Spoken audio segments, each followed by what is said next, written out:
A graça e a paz da parte de Deus, nosso Pai, esteja com você e da parte de nosso Senhor e Salvador Jesus Cristo. Hoje eu tenho a alegria de estar aqui com meu irmão Valber, querido Valber, aqui da estação do Caminho da Graça de Roraima, e vou passar a palavra para ele aqui, né? Estamos fazendo um devocional e ele vai dirigir uma palavra para nós. Deixa eu ficar aqui, Zé Filho.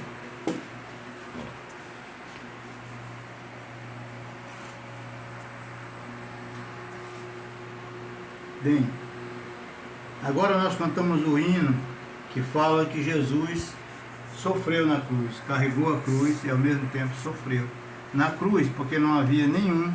Paulo diz que não há nenhum que faça o bem, Romanos capítulo 4, não há quem faça o bem, não há nenhum sequer. Todos se corromperam, a uma se extraviaram, a uma se corromperam, a sua língua urde engano, mentira, os seus olhos enxergam apenas a escuridão do mal. Então Deus olhou para a terra e viu que não havia ninguém que pudesse ser o segundo Adão, que pudesse ser aquele que sofreria numa cruz. A morte substitutiva de Cristo, a morte vicária, é aquela morte que Jesus morreu no nosso lugar. O nome já diz, a morte substitutiva, a morte vicária daquele que morreu em nosso lugar. E falando em morte, eu lembro aqui em João capítulo 9, quando Jesus ainda exercia o seu ministério, já aos 30 anos, começou a exercer o seu ministério, os discípulos viram um cego de nascença, o que era muito comum naquela época, cegos, leprosos, coxos, paralíticos, prostitutas, mendigos, toda sorte de pessoas doentes, com fluxo de sangue, com a lepra era estigma do pecado, era símbolo do pecado. Se alguém aparecesse leproso, as pessoas corriam com medo daquela pessoa, do leproso, daquele que havia adquirido a lepra, sido contagiado, com medo de se contagiar. E diziam que a lepra era símbolo do pecado. Então, naquela viração de Jesus, vai e não vem, vai e vem e não vai, ele se depara com essa pergunta dos seus discípulos. Caminhando Jesus, João capítulo 9, caminhando Jesus, viu um homem cego de nascença. Veja bem, aquele homem não havia sido, não ficara cego por conta de um acidente, porque alguém lhe atingiu os olhos com algum objeto pontiagudo ou coisa parecida, mas ele nasceu cego. E os seus discípulos perguntaram: mestre, quem pecou, ele ou seus pais, para que nascesse cego? Respondeu Jesus: nem ele pecou, nem seus pais, mas foi para que se manifestem nele as obras de Deus. E isso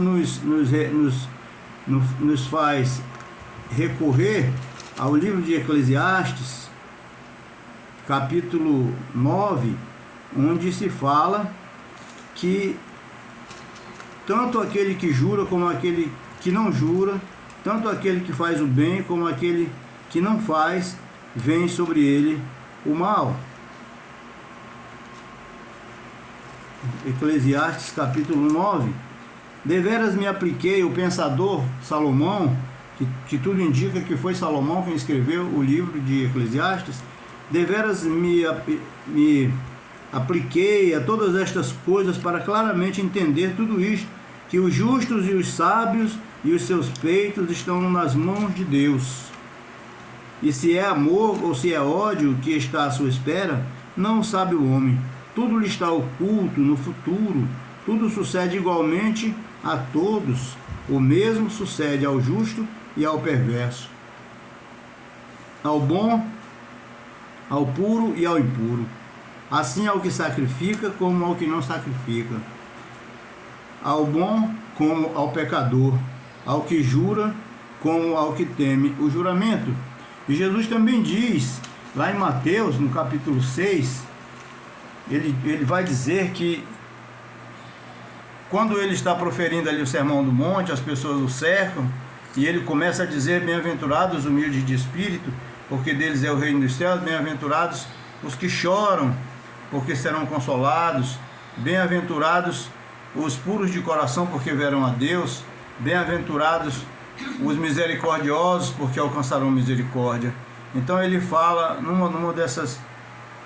numa das passagens, num trecho do Sermão do Monte, ele diz que o sol vem sobre maus e bons, e a chuva vem sobre justos e injustos. Então qual é o problema do mal? Alguém disse: porque o mal não é extirpado, porque Deus não cura todo mundo, porque o mal não é tirado da terra e jogado fora, por que temos que passar pelo mal? Ora, o crescimento vem com a dor. Não necessariamente temos que passar pelo mal para crescermos. Podemos crescer sem experimentar o mal, mas ao experimentarmos o mal, experimentamos também a mudança de caráter, a mudança, o arrependimento. Você está indo numa direção e de repente faz a volta, né, que é o que chamamos de conversão. O indivíduo se converte, se arrepende do mal, se converte, vai bater com a cara na parede, no muro, e de repente ele vê que aquilo é prejudicial, ele faz a volta. É o que eu chamo de o anzol da misericórdia. Ele faz a volta, e essa volta chama-se conversão. Então por isso Jesus diz: por que os discípulos, por que ele nasceu cego, Senhor? Não há explicação. Jesus disse: não, nem ele nem seus pais. Foi ele e seus pais que pecaram para que nascesse cego. Ele disse: não. Jesus disse que não foi nem ele nem os pais que pecaram, mas foi para que se manifestasse nele a glória de Deus. Jesus diz lá, se eu não me engano, na oração sacerdotal, lá no capítulo 17 de João, ele diz que no mundo tereis aflições, porque ele está para morrer, ele está para ser pendurado numa cruz, ele está para pagar o preço dos nossos pecados, e os discípulos estão conversando com ele. Parece que os discípulos estão sentindo que ele vai se despedir deles, né? Que ele vai morrer, vai ressuscitar e vai subir aos céus, vai ser assunto aos céus.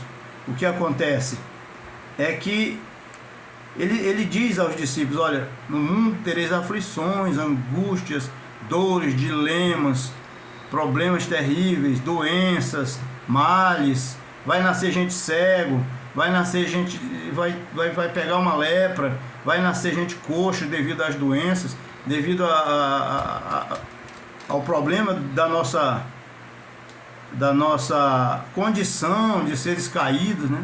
Estamos sob a dimensão e a realidade da queda, que foi causada pela desobediência do homem. Então, a partir daí, o mal se estabeleceu no mundo, porque o mal ele existia apenas como referencial de oposição ao bem, mas agora o mal é concreto na vida do ser humano.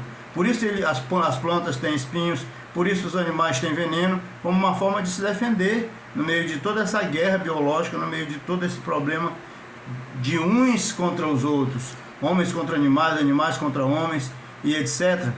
Então por isso Jesus disse: no mundo tereis aflições, dilemas, problemas, mas nem por isso vocês vão dizer: eu vou me desviar do caminho, eu vou fazer como o filho pródigo, eu vou sofrer, então vou gastar tudo que eu tenho, eu vou vender uma geladeira, eu vou vender uma Bíblia, eu vou vender um sofá, eu vou vender uma televisão, e eu vou sair pelo mundo gastando todas as coisas, porque isso tudo é meu, faz parte. Como o filho pródigo, pediu tudo que era dele, do pai, o pai deu, concedeu, e ele gastou todas as coisas e ficou num lugar onde ele queria se fartar das comidas dos porcos, das alfarrobas dos porcos, porque a ração diária que era dada a ele era muito pouca, ele comia e não se satisfazia, e ele pensou: então caindo em si, esse caindo em si é uma conversão, esse caindo em si é uma mudança, é um arrependimento, é uma metanoia, é quando o homem vê que ele não tem condições de morrer numa cruz, como eu falei no começo. O homem não tem condições de morrer numa cruz, porque ele pode cumprir toda a lei, mas se ele for culpado de um só mandamento, ele é culpado de todos, porque para Deus não é um mandamento eleito.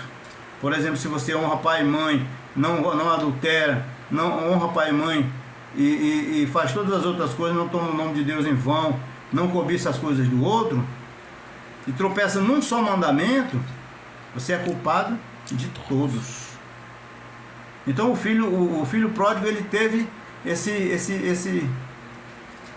brilho, assim, ele caiu em si, ele se conscientizou de que ele estava num dilema enorme, num problema enorme, num drama, que era o drama da fome. E ele disse: eu vou para a casa do meu pai. É a mesma coisa que acontece conosco. No meio das aflições, Senhor, quem foi que pecou? Foi ele ou seus pais para que nascesse cego? Olha, não foi ele nem seus pais, mas foi para que se manifestasse nele, a glória de Deus. A mesma coisa lá da Torre de Siloé. O filho pródigo caiu em si, voltou para casa, foi recebido bem. O pai mandou calçar-lhe as sandálias, colocar-lhe a melhor roupa, colocar um anel no dedo, um anel que significava honraria, nobreza, e de que ele estava sendo recebido. Ele que gastara tudo com uma vida dissoluta e devassa, agora ele estava voltando para a casa do pai. E nessa volta, o pai o avistou de longe, porque não é a gente que avista Deus. Não é a doutrina arminiana de que o homem tem poder para querer, e nem a doutrina de Calvino, que diz que o homem é uma espécie de boneco que Deus manipula. Nenhuma das duas coisas está certa. Foi para que se manifestasse nele a glória de Deus. Então não sou eu que vou atrás de Deus. Eu posso até sentir o desejo de buscar a Deus, mas quem vai atrás do filho é o pai, como você vê na parábola do filho pródigo, Lucas 15. De longe, o pai tinha aquele exercício matinal, como o Davi tem o exercício de passear com o Johnny todos os dias. O pai tinha o exercício matinal de olhar da janela, onde é que está, será que ele está vindo aí? Ficava olhando, coitado, e eu nunca via o filho. E um dia o filho veio, ele olhou e o filho veio. Porque um dia a gente entende que o sofrimento, o mal, o dilema, qualquer coisa, o drama, o problema de cada um, a doença, o casamento mal feito, né? A separação, o divórcio, a dor do adultério, tudo isso a gente se conscientiza como o filho se conscientizou e foi atrás do pai. Não é esse negócio de dizer: eu aceitei Jesus. Não, é Jesus que te aceita, é o pai que te aceita. Ele diz: olha, lá vem meu filho. E é uma das partes mais lindas que eu considero na palavra, na Bíblia, nos evangelhos, é quando ele enxerga o filho de longe, viu ele ainda longe e correu para abraçá-lo. Deus não espera que a gente vá até ele.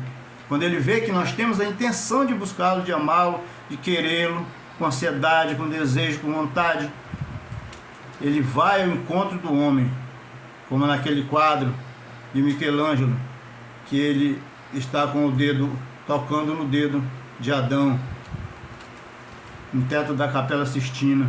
Deus busca o homem.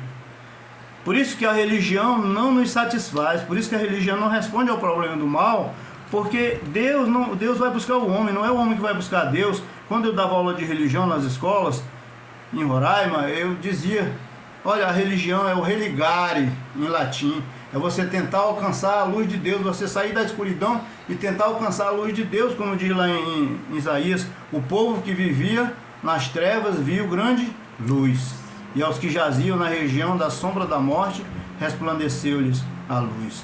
Por que resplandeceu-lhes? Porque a luz veio ao encontro dele, não foi ele que foi ao encontro da luz. É errada essa história. O homem tem poder para querer, o homem perde a salvação. Não, Deus vai buscar, Deus toma pela mão. Aquilo que o Pai me deu, ninguém pode arrebatar. Eu e o Pai somos um. Por isso que ele diz: não foi nem ele nem seus pais que pecaram, o cego de nascença, mas foi para que se manifestasse nele a glória, o poder e a graça bendita de nosso Senhor Jesus Cristo e de Deus Pai. Foi para isso que aquele homem nasceu cego. Foi por essa causa que o homem nasceu cego. Porque Jesus diz: no mundo tereis aflições.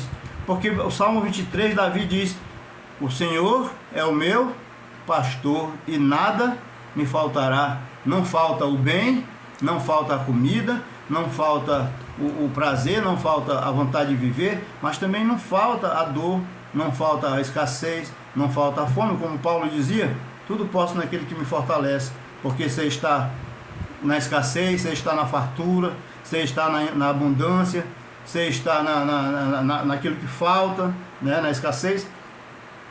E o que é isso, senão as aflições que Jesus menciona lá no capítulo 17 de Lucas, que ele diz, de Lucas não, de João, quando ele diz que no mundo tereis aflições.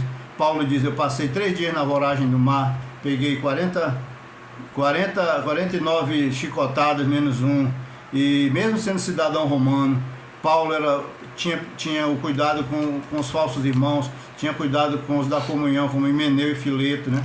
Que a linguagem deles corroía como câncer. Alexandre o Latoeiro, que também causou muitos males a Paulo, em perigo entre falsos irmãos, em perigos na voragem do mar, em perigos entre patrícios, entre judeus, em perigos em jejuns, em vigílias, muitas vezes em fome, sede, em escassez. E o que é isso? Não, no mundo tereis aflições, mas tem de bom ânimo, eu venci o mundo. Então o problema do mal, para quem se converte, para quem está fora, vendo de fora, é loucura. Mas cadê esse Deus? Porque Deus deixa sofrer, porque Deus deixou lá em Petrópolis cair o morro e matar 128 pessoas, até onde eu sei que morreram 128 pessoas no deslizamento de terra por causa da grande quantidade de chuva. E porque Deus permitiu que a torre de Siloé desabasse e matasse aqueles judeus que certamente eram homens piedosos. Será que nós somos melhores do que os judeus? Será que nós somos melhores do que os lá de Petrópolis? Será que nós somos melhores do que aqueles lá da barragem lá de Brumadinho? Acredito que não. Mas justamente o capítulo 9 que diz aqui, ó. Não foi ele nem seus pais que pecaram, mas foi para que se manifestasse neles a glória, o poder, a misericórdia e a graça de Deus.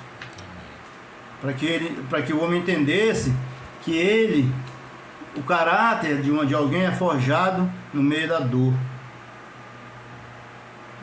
Claro que não todo o tempo, mas vai ter momento em que você vai sentir a necessidade de que o seu caráter mude, mesmo sem dor.